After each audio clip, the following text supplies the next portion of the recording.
Kala ko malungsi pa. Malungsi pa. Maito, maputi, malungsi. Isa na lang, Marcos. Why na? Maroon. Maroon. Yes, that is our example. But we need another one.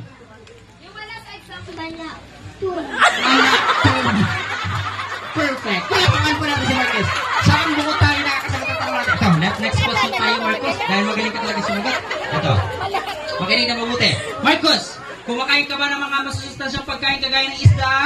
Yes. Gulay? Yes. Prutas? Yes. Tao? Yes.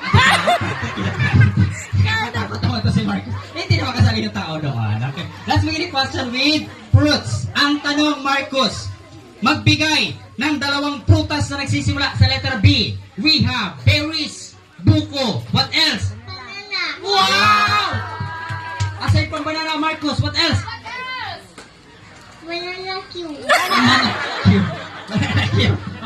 Ang lupit talaga. Buti di sila yung baduya parte rin. Okay. Next question. Sa gulay ito tayo. Alam mo ba, Marcos, yung kantang Bahay Kubo, kahit munti, ang alaman doon, alam mo ba yon? Yes. Yes.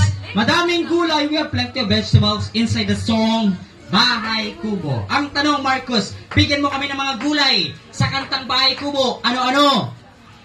Talong. Very good! Ano pa? Sitaw. Sitaw! Ang lupit naman na talaga ng bata na to. Grade 4 na talaga to. Pwede na to enroll college partner. Okay. Ito naman, in contrast with my question regarding to that vegetables, magbigay ka naman ng mga gulay na wala sa Bahay Kubo. Yung hindi naman naririnig sa Bahay Kubo. Ano? Chapsoy. Chapsoy. Ay, oo.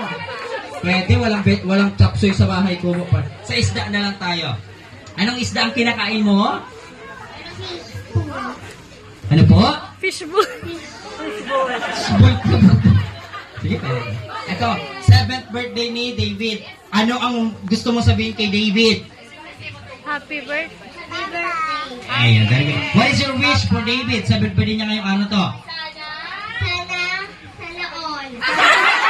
Okay, Chancho. Well, nakakatas yung nakakatas na sana all. Ano?